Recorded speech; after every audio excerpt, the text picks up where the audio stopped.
잘 오셨습니다. 큰 은혜 받으십시오.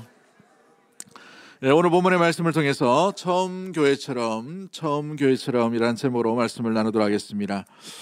오순절 베드로의 설교로 인하여서 3,000명의 많은 이들이 죄를 회개하고 주님께 돌아오는 놀라운 구원의 역사가 일어나게 되었습니다. 이것은 베드로가 뭔가 설교를 잘해서 아니면 논리정연한 찔림의 말을 전해서가 아니라 이 말을 성령께서 받으시고 성령께서 사용하심으로 말미암아 성령의 이 마음 열게 하심으로 말미암아서 모든 이 3,000명이나 되는 이들이 죄를 회복하고 또 주님께 돌아오는 놀라운 구원의 역사가 일어나게 된 줄 믿습니다. 성령의 강력한 역사로 말미암아 초대교회는 120명이 모였지만 3,000명으로 늘어가는 놀라운 대형교회로 나아가게 됨을 보게 되죠. 초대교회가 이와 같은 놀라운 일들이 일어났던 이유, 이런 아름다운 공동체가 일어났던 이유가 무엇일까?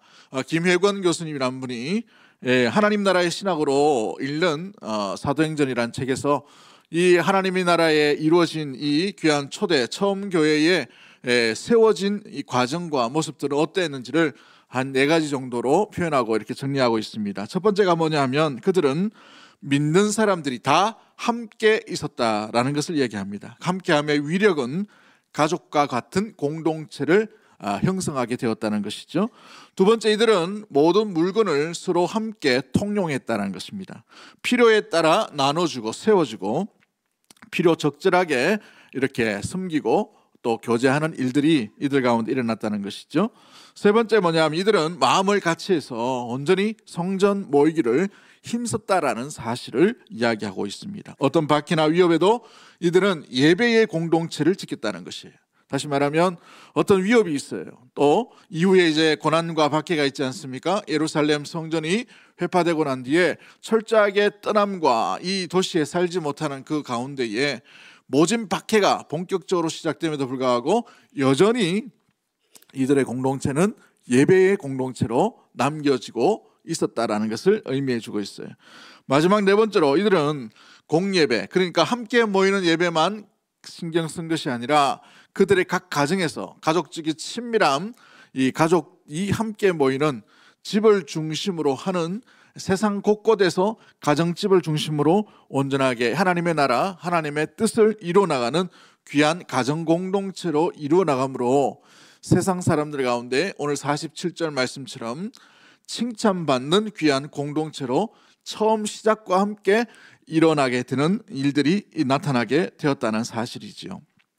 여러분, 오늘날의 많은 사람들은 좋은 교회를 찾으려고 합니다. 이상적인 교회를 찾아 나서고 또 이상적인 교회가 어딘가를 생각하며 이리저리 기웃하는 것을 보게 되죠.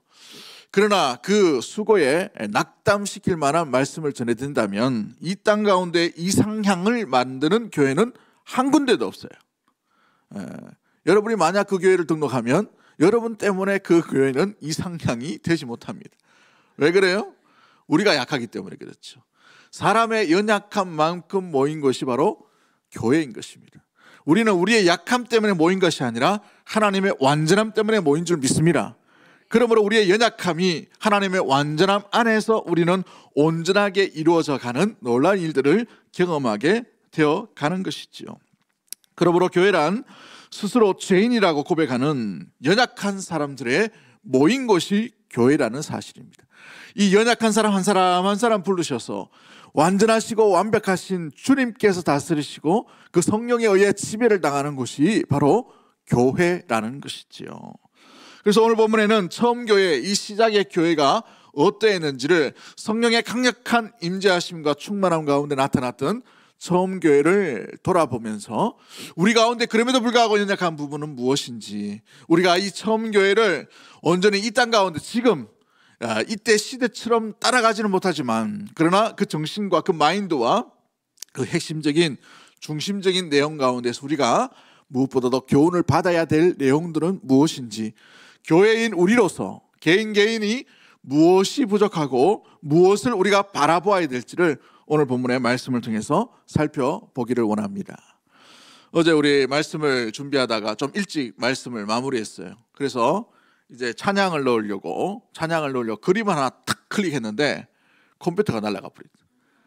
그래서 원고 80%를 견디긴 견뎠는데, 그래서 주님이 다시 하락하시는가 보다 싶어가지고 한 4시쯤 내가 다시 원고를 막 이렇게 정리하고 하다 보니 너무 열심히 했나 봅니다. 그래서 너무 많아서 써버렸어요. 원고가 처음 분량보다 2배가 늘어졌는데, 그래서 오늘은 되는 데까지 하고 다음 주에 이렇게 말씀을 같이 또 이렇게 나누어서 할 수 있도록 그렇게 하겠습니다. 첫 번째, 이 처음교회가 우리 가운데에 가장 중요한 아름다움, 무엇보다도 모습들이 어떤 모습들이올까? 42절 말씀처럼 처음교회는 가르침을 받았다라는 거예요. 가르침을. 사도들의 가르침을 받은 그 위에 공동체가 형성되었다는 사실이죠. 41절 말씀해 보시면 그 말을 받았다라고 이렇게 표현되어 있어요. 그들의 가르침을 받다, 그들의 말을 받았다. 베드로의 말을 받고 난 뒤에 형제여 우리가 이제 의할 거라는 통회하심과 통회함과 자복함이 일어나게 되었어요. 42절에도 저희가 사도들의 가르침을 받아 서로 교제하고 라고 되어 있죠. 뭘 받아서 서로 교제하게 됐다라고 말하고 있습니까? 사도들의 가르침을 받았다. 그러므로 이 41절과 42절 그리고 이 42절부터 47절까지 대부분이 차지하는 것이 뭐냐면 이 가르침, 말씀 그 위에 교회가 세워지게 되었다는 사실인 것이죠. 여러분, 이것이 이야기하는 것이 무엇입니까? 그들은 그들 스스로 어떤 좋아서 어떤 취미 활동을 인하여서 그들의 마음의 감정의 이끌림으로 모인 것이 아니라 말씀의 부르심을 받고 난 뒤에 그들이 세워지고 모이게 된 것이 바로 교회, 처음 교회 공동체라는 사실인 거예요. 여러분, 그 말을 받다라는 단어는 오늘 본문에 보는 이 41절의 말씀 가운데 나오는 아포데코마이라는 단어를 쓴다고 지난주에 잠깐 말씀을 드렸죠. 아코데코마이라는 말은 영접하다, 받다, 취하다라는 말을 쓰고 있어요. 그런데 일반적으로 영접하다, 받다라는 단어를 쓸 때는 이 다른 단어인 람바노라는 단어를 씁니다. 이 헬라어로 람바노라는 단어를 쓰는데 우리 이 유명한 우리 예수님께서 주신 이 생명의 복음 가운데에서 말씀이 있죠.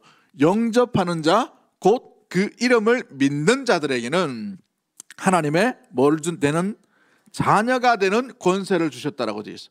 여기서 말하는 이 영접하다라는 단어가 람바노라는 단어를 씁니다. 일반적인 사용을 할 때 람바노, 스스로 마음의 문을 열다라는 거예요. 스스로 마음의 문을 열고 주인이신 우리 주님이 들어올 때에 비로소 우리는 주님의 사람 예수 그리스도를 영접함으로 구원받는, 구원을 얻는 자가 되게 된 줄 믿습니다.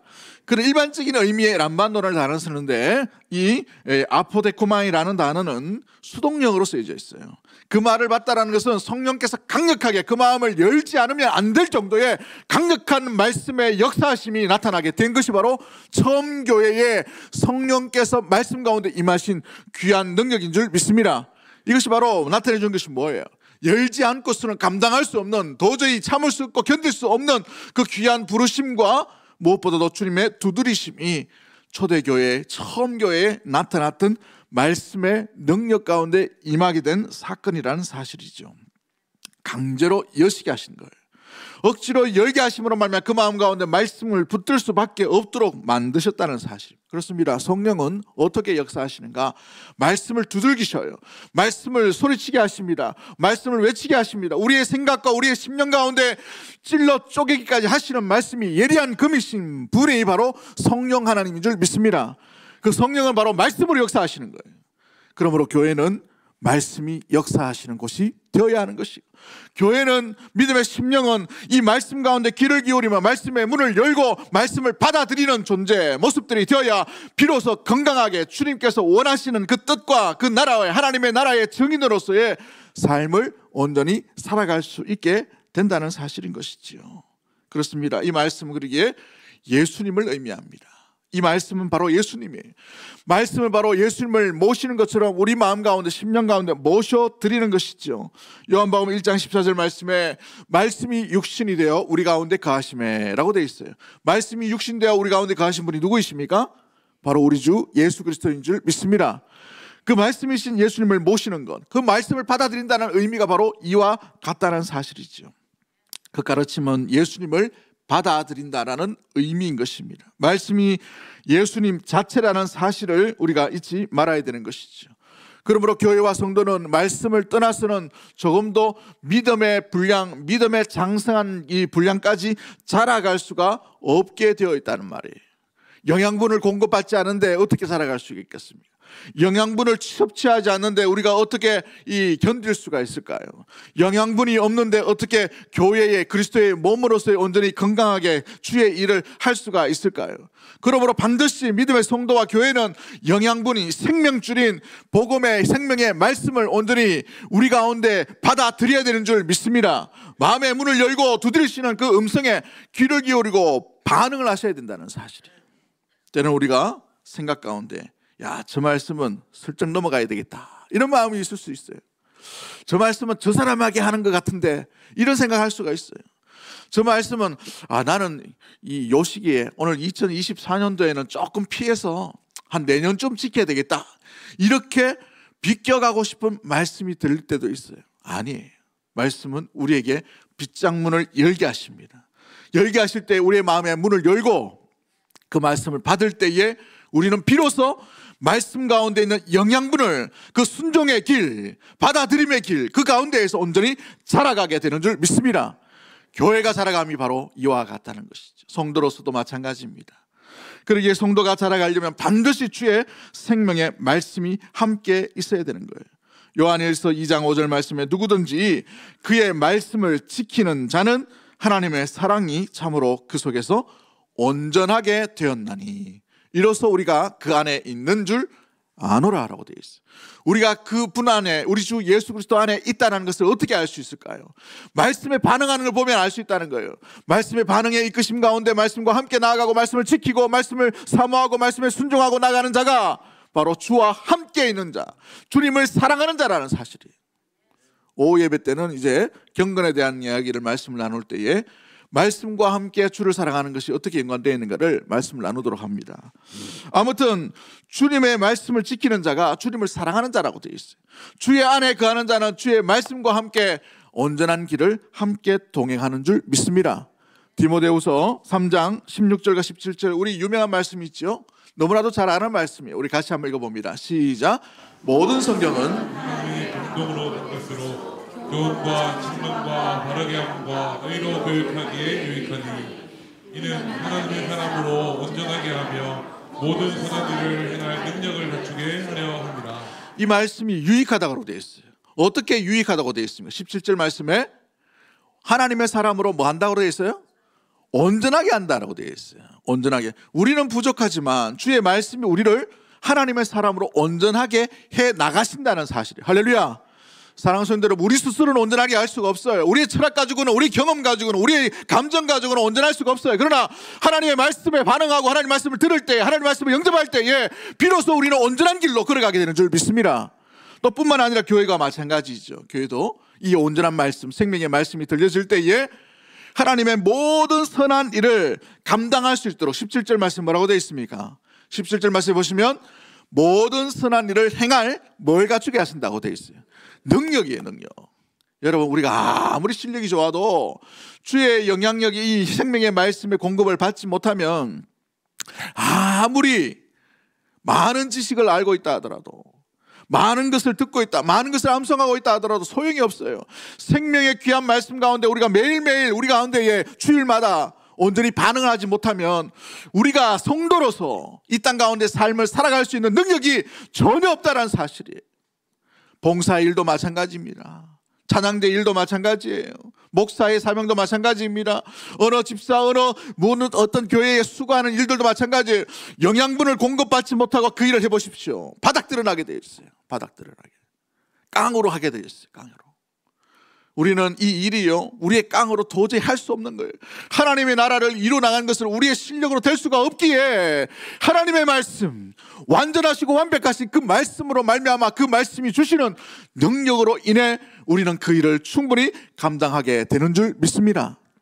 그래요. 주님께서 우리에게 주셔야만 되는 것이죠. 여러분, 이사를 하거나 또 지역을 옮기거나 이렇게 할 때에 교회를 옮길 때가 있어요. 교회를 옮길 때 여러분, 무엇보다도 가장 먼저 선정해야 될 기준, 여러분의 자녀가 유학을 가거나 할 때에도 마찬가지예요. 그 생명의 복음이 들리는가? 그걸 점검하셔야 돼요. 저 목사님 가운데 생명의 복음이 계속해서 전파되고 있는가? 이걸 점검하셔야 된다는 거예요. 미국이든 뭐 네덜란드든 외국이든 한국 서울이든 마찬가지예요. 이상하게 전하는 말씀들이 있기 때문에 그렇죠. CTS도 보니까 요즘 이상한 말들을 많이 하는 데도 있어요. 신비한 말씀을 막 얘기하는데 굉장히 조심하셔야 될 것 같아요. 생명의 복음이 들리는가? 주 예수 그리스도를 자랑하고 있는가? 자기 실력을 자랑하고 있는가? 이걸 점검해 보셔야 됩니다. 목사가 실력이 없고 목사가 학벌이 없고 이거 따지지 마세요. 목사가 잘생기고 목사가 안 생기고 이거 따지지 마세요. 그건 기준이 아니에요. 복음이 들려지고 있는가? 복음을 전하고 있는가? 예수 그리스도를 자랑하고 있는가? 자기 자랑을 하고 있는가? 이것만 점검하시면 돼요. 개척교회든지 작은 교회든 상관이 없어요. 복음이 들려지는 그 교회를 찾으시기 바랍니다. 찾도록 하셔야 돼요. 그로 말미암아 우리의 영양분이 주님께서 주시는 이 영양분의 공급을 받고 믿음으로 온전히 자라갈 수 있도록 해야 하는 것이죠. 바울은 영적인 아들 디모데에게 마지막 편지를 쓰면서 오직 살아있는 말씀에 대해서 강조하고 있어요. 이 말씀이 그 심령뿐만 아니라 그 공동체를 건강하게 처음 교회처럼 온전하게 하나님의 나라를 이루갈 수 있는 충분한 능력이 그곳에서 나타나고 있음을 말해주고 있지요. 그러기에 사랑하는 성도 여러분, 신령한 주의 말씀, 신비한 주의 말씀, 생명의 복음, 이 말씀을 날마다 사모할 수 있는 우리 사랑하는 대구동성의 모든 가족들이 되기를 주의 이름으로 간절히 축복합니다. 말씀 가운데 반응하는 자는 살아있는 자입니다. 믿음의 신앙이 활력 있는 것이에요. 살아 움직이는 것이 바로 생명의 말씀이 되기 때문에 그런 것이죠. 생명의 말씀이 우리의 생각과 우리의 감정과 우리의 선택에 파고 들어오실 때에 그 성령의 놀라운 인도하심을 거부하지 아니하고 주의 말씀을 따라 선택할 수 있게 되기를 주의 이름으로 간절히 축복합니다. 그럴 때에 우리의 길이 비록 돌아가는 것처럼 보이고 세상에는 힘이 없는 것처럼 보인다 하더라도 이후에 그 순종의 발걸음 그 뒤에는 반드시 합력하여 선을 이루게 하시는 놀라운 하나님의 보관과 하나님의 계획과 하나님의 놀라운 이 약속의 선물을 이미 예비해 놓고 준비하고 있는 줄 믿습니다. 교회가 마찬가지죠. 성도도 마찬가지죠. 주의 말씀을 따라가셔야 돼요. 우리 한 주간의 삶 가운데에 여러 상황들을 만나실 것입니다. 이런 상황 저런 상황을 만나실 거예요.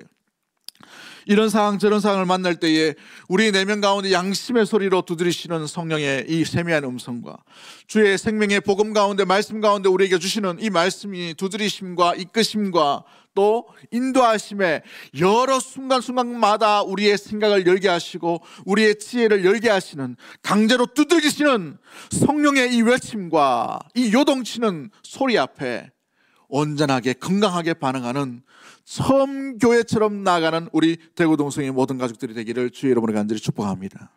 성도가 살아있느냐 살아있지 않느냐, 교회가 정말 정말 하나님 앞에 온전히 주의 일을 감당하느냐 감당하지 못하느냐, 여기 있어요. 말씀에 얼마나 우리가 민감하게 반응을 하는가 달려있다는 것이죠.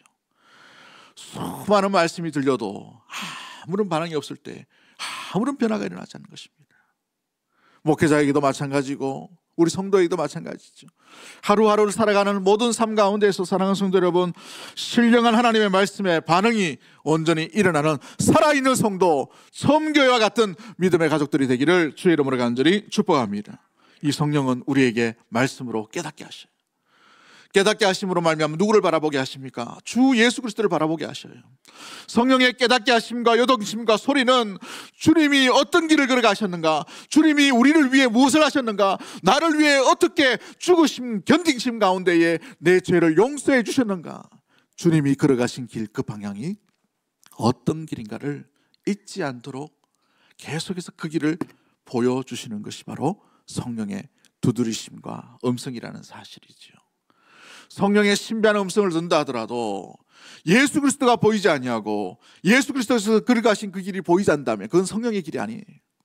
교회가 나아가야 될 방향은 주 예수 그리스도의 걸어가신 길이요, 우리가 드러내고 사랑해야 될 것은 오직 주 예수 그리스도인 줄 믿습니다. 우리의 삶 가운데 그 주님을 만나는 성령의 인도하심이 날마다 나타나는 우리 대구동성의 모든 가족들이 되기를 주의 이름으로 간절히 축복합니다.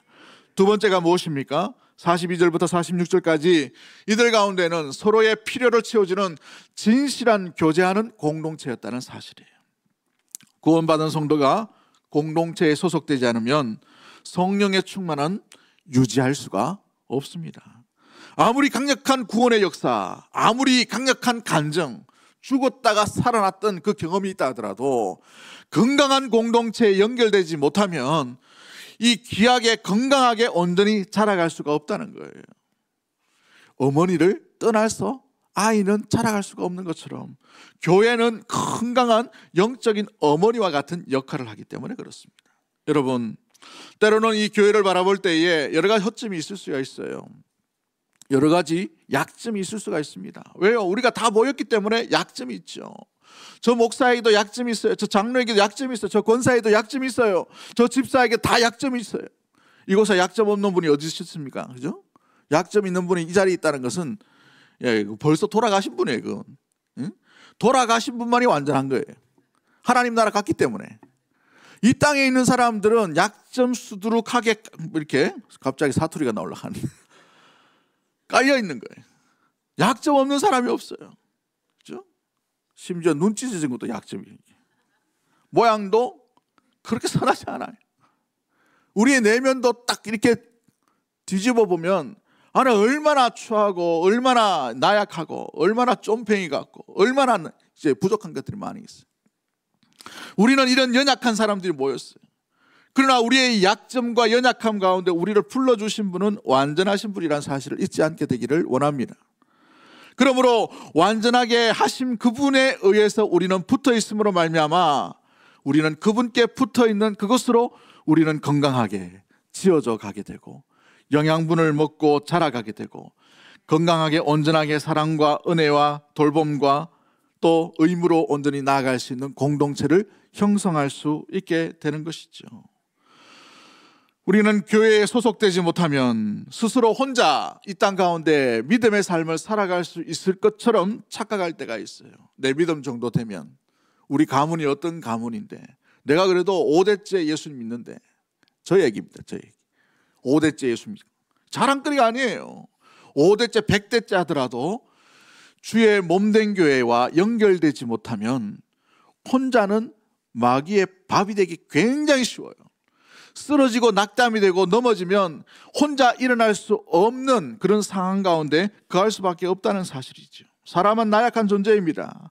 그래서 성령에 함께 하시는 놀라운 은혜의 공동체 가운데에 반드시 소속되고 같이 있어야 되는 거예요. 처음 교회는 가족보다도 더 놀라운 사랑으로 이루어진 공동체였습니다. 자신들의 물질까지 필요에 따라 나눠주는 사랑과 섬김과 돌봄과 책임감과 의무와 그것으로 말미암아 결속된 공동체였다는 사실이에요. 이런 말씀을 드리면 와, 나는 재산 많은데 걱정하신 분이 있어요. 내 재산도 완전히 다 나눠줘야 되나? 이런 말씀을 하실 때가 있어요. 그건 공산주의입니다. 그런 걸 원하시는 것이 아니에요. 하나님의 나라는 지극히 자발적인 거예요. 할렐루야. 헌금을 강조하는 것이 아니라 주님께서 우리의 마음에 감정에 이끄신 대로 두들기신 대로 자원해서 하는 것이 헌금이에요. 그런데 이 중요한 것은 이 초대교회 가운데 그런 자원하는 일들이 얼마나 많이 일어났는지 자기 것을 막 나눴단 말이죠. 유상섭이라는 교수님은 분석 사도행전이라는 책에서 이렇게 얘기합니다. 사유재산을 포기하는 것을 의미하는 것이 아닙니다. 교회 내 성도들 가운데 궁핍하고 어려운 문제가 간헐적으로 일어날 때에 이를 해결하기 위해 자원해서 성도들이 자기의 고통을 분담하면서 자기 것을 나누는 삶을 삶으로 자원해서 헌신했다는 것을 의미합니다. 어느 목사님은 이 일을 이야기하면서 신코이노니아의 공동체였다라고 얘기합니다. 새로운 코이노니아 교제의 공동체였다는 것을 얘기하죠. 당시에 이들이 모인 곳이 어떤 곳이었습니까? 성전이었어요.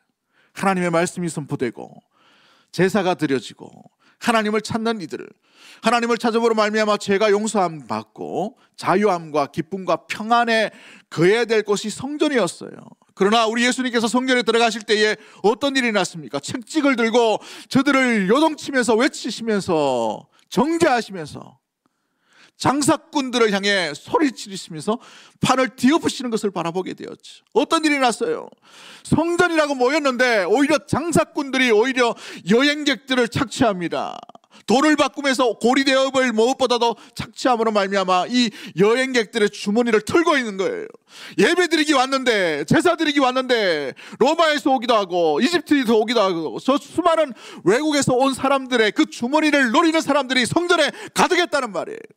이게 일상적인 삶의 모습들이 성전의 모습들이었어요. 그러나 120명의 성도들이 성령의 충만한 가운데에 그들이 성령의 지배를 받고 성도의 이 사도들의 가르침을 받고 나는데 완전히 변화되었어요. 완전히 바뀌게 되었어요. 가난한 자들의 가운데 자기 주문을 텁니다. 먹을 것이 없는 여행객들을 향해서 자기 집으로 데리고 가요. 그래서 몇 날 며칠 같이 먹입니다. 입힙니다. 자기 재산을 나눠줘요. 필요에 따라서 간헐적으로 자원해서 나눈다는 거예요. 세상에 이런 공동체가 어딨냐? 이들이 충격받았다는 것이죠. 여러분 보시면 두려워하여라고 되어 있어요. 이 본문에 보시면 그들이 반응이 두려워하여, 또한 47절 말씀에 보면 그들을 바라보면서 칭찬하여 가로되라고 되어 있어요. 칭찬하였다라고 되어 있어요. 그 칭찬이 웬일입니까? 웬 방향이었나요? 세상의 기류는 성전이라고 하지만 장사치들이 난리를 치는 그런 곳이었어요.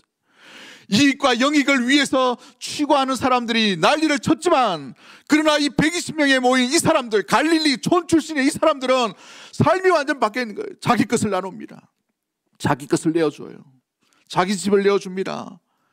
곡식과 음식을 나눠줍니다. 입을 것과 먹을 것을 나눠주는 놀라운 새로운 공동체가 되었다는 것을 의미하고 있다는 사실이죠. 사랑하는 성도 여러분, 처음 교회가 세워질 때에 이 120명으로 출발하였지만 그로 말미암아 3,000명이 모이는 이 공동체 가운데에 이런 완전한 새로운 공동체가 놀랍게 형성되게 되었다는 사실이에요. 이들이 실력이 좋아서, 이들이 갑자기 어느 날 변화됨으로 말미암아 사랑이 넘쳐서 이와 같은 일들을 했을까요? 그들이 어떤 사람이었습니까? 손해보기 싫어한 사람이에요. 예수님께서 십자가에 달리실 때에 다 도망했던 사람들이에요. 그 사람들 120명이 모였는데 성령이 충만하게 모였어요. 근데 그들이 성령이 충만하게 임하시고 난 뒤에 무언가를 깨달았어요. 아, 우리 예수님이 어떤 분이셨나? 아, 우리 예수님께서 받으신, 우리 예수님께 받은 그 사랑이 어떤 것인지를 깨닫게 되고 발견하게 된 거예요. 자기의 생명까지, 자기의 목숨까지 다 주신 분이 나를 위해, 내 죄를 위해 죽으신 그분이 바로 예수 그리스도인 것을 발견하게 되었어요. 그러므로 말미암아 요한일서 4장 10절 말씀에 사랑은 여기 있으니 우리가 하나님을 사랑한 것이 아니요 하나님이 우리를 사랑하사 우리 죄를 속하기 위하여 화목제물로 그 아들을 보내셨습니다. 하나님의 사랑이 어떠한지를 발견하고 깨닫게 된 것이죠. 내가 뭔데? 나 같은 존재가 뭔데?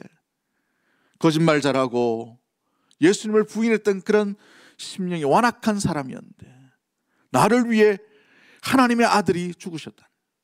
아낌없이 자기 자신을 다 내어준 하나님의 사랑, 그 예수 그리스도의 온전한 순종을 그들이 비로소 발견하게 된 것이죠. 그 받은 사랑에 의해서 그들 역시도 자기 것을 나누는 삶을 살게 되었어요. 그로 말미암아 이 교제, 이 신실한 새로운 코이노니아의 공동체는 그 근본 출발과 그 중심에는 예수 그리스도의 사랑이 담겨져 있다라는 사실인 것이죠. 그로 인하여 이 마음과 이 마인드를 가지고 그들은 새로운 공동체를 3,000명이 모이는 많은 이웃들 가운데 그대로 아름다운 삶을 살게 됩니다. 사도 바울은 이와 같은 마인드와 정신에 대해서 가정에서부터 이 일들을 적용해 가진 것을 보게 되죠. 에베소서 5장 25절 말씀에 남편들은 아내 사랑하기를 그리스도께서 교회를 사랑하시고 교회를 위하여 자신을 주심같이 하라. 희생하심같이 사랑하라는 것을 의미하고 있어요. 가정에서부터 이 일들을 적용하라는 거예요. 이웃 가운데도 이 일을 적용하라는 거예요.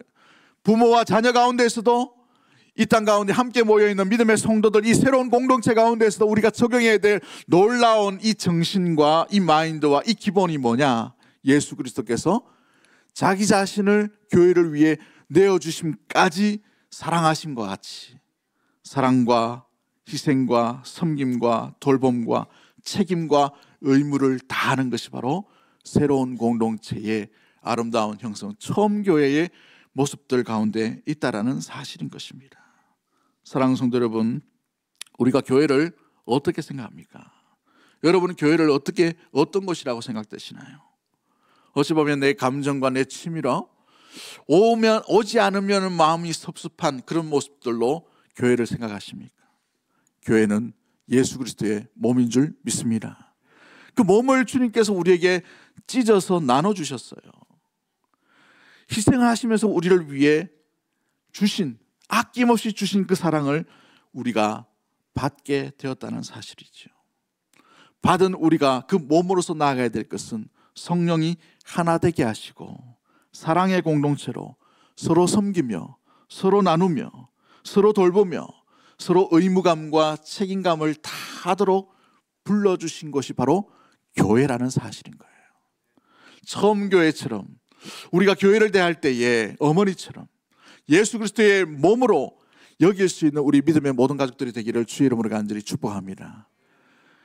필립 얀시라는 분이 참 좋아하는데 제가요, 그 책을 보면 교회 나의 사랑 나의 고민이라는 책이 있어요. 그 책에 보면 고목나무가 예화로 드는 것을 보게 됩니다. 고목나무가 겉은 아주 말라버리고 썩어진 모습들이 있는 것처럼 보이지만 그 속에 이 영양분을 뿌리에서부터 쭉 빨아들임으로 말미암아 여전히 봄이 되면 새로운 이파리를 내고 열매를 맺는 것처럼 때로는 교회가 500년, 700년 지나고 수백 년, 수천 년 지남으로 말미암아 여러 가지 전통으로 인하여 어찌 보면 썩고 있는 부분도 있을 수도 있어요. 어찌 보면 답답한 구석들이 있을 수도 있어요. 어찌 보면 우리 마음에 썩 들지 않는 그 모습들이 있을 수가 있어요. 그러나 교회는 성령께서 함께 하시는 곳인 줄 믿습니다. 성령이 함께 하신다면 그 속에 성령의 역사하심과 돌보심과 성령의 이끄심이 반드시 있다는 사실인 거예요. 그러므로 그 교회는 가능성이 충분한 교회인 줄 믿습니다. 성령의 능력이 많은 교회인 줄 믿습니다. 그러기에 우리가 그 성령을 기대하고 성령의 인도하심 가운데 온전히 주께 내어 맡김의 모습들 가운데 서로 돌봄과 성령이 하나 되게 하신 것을 온전히 지켜나갈 수 있는 우리 믿음의 성도가 되어야 될 줄 믿습니다. 성령은 교회를 하나 되게 하셔요. 사랑하게 하십니다. 돌보기를 원하셔요. 힘써 이 하나됨을 지켜나가도록 하셔요. 그러나 마귀 사탄은 어떻습니까? 이 하나됨의 분열을 씨앗을 붓습니다. 섬기지 못하도록 해요. 참된 코이노니아가 온전히 이루어지지 못하도록 하는 것이 사탄의 역할인 것이죠. 그러므로 우리는 이 땅 가운데 베드로 사도의 메시지처럼 깨어서 우는 사자와 같이 두루 삼킬 자를 찾는 이들 가운데에서 온전히 성령의 충만한 가운데 깨어있는 믿음의 모든 성도와 교회가 되기를 주의 이름으로 간절히 축복합니다. 요한복음 13장 34절 말씀에 새 계명을 너희에게 주노니 서로 사랑하라. 내가 너희를 사랑한 것 같이 너희도 서로 사랑하라 말씀하셨어요. 여러분, 사역 이전에 사랑이 준비되지 않으면 아무리 사역이 열심히 한다 하더라도 그 사역은 깨어지게 되어 있어요. 사랑이 충분하면 어떤 일을 하셔도 그 사랑으로 말미암아 아름다운 열매가 반드시 맺게 되는 줄 믿습니다. 내 이웃의 모습들 한번 보십시오. 우리만큼 연약해요. 우리의 약점이 우리 스스로가 아는 것처럼 우리가 만나는 모든 사람들에게도 약점이 있을 거예요. 연약함이 있을 것입니다.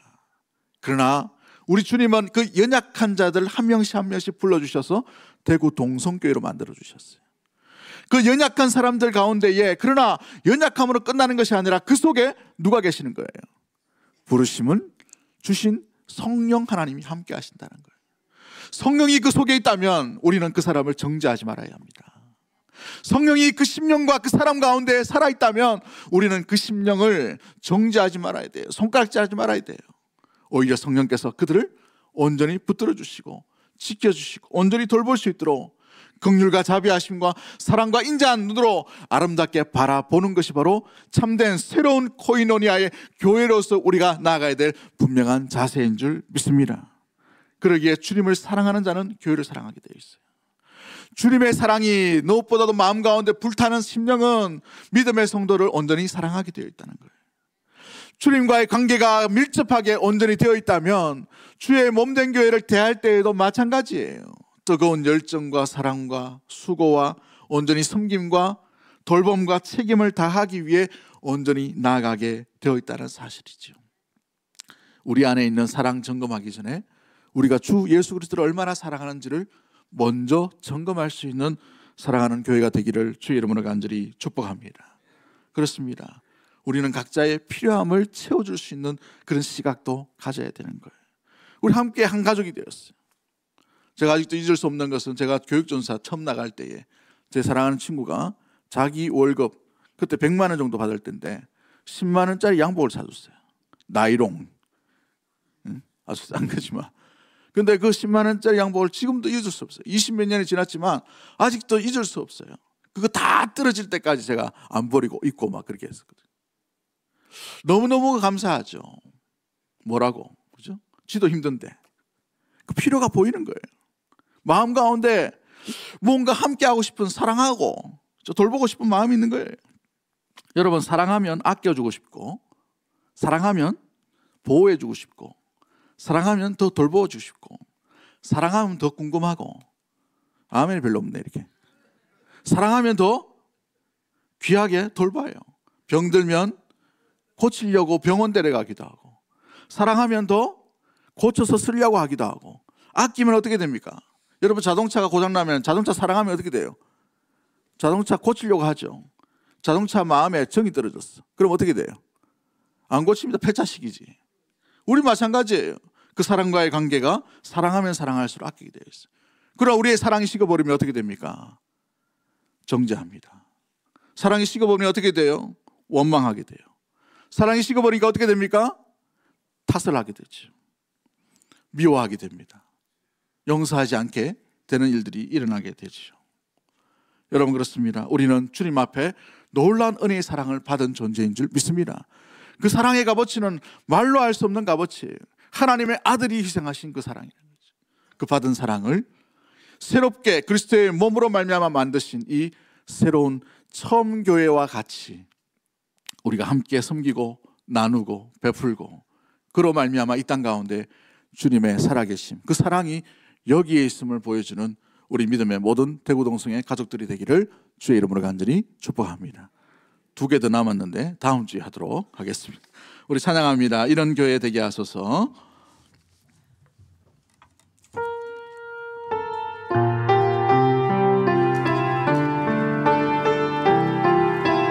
진정한 예배가, 진정한 예배가 숨쉬는 교회, 주님이 주인 되시는 교회, 믿음의 기도가 쌓이는 교회, 최고의 찬양을 드리는 교회, 말씀이 살아 움직이는 교회, 성도의 사랑이 넘치는 교회, 섬김과 헌신이 기쁨이 되어 열매 맺는 아름다운 교회,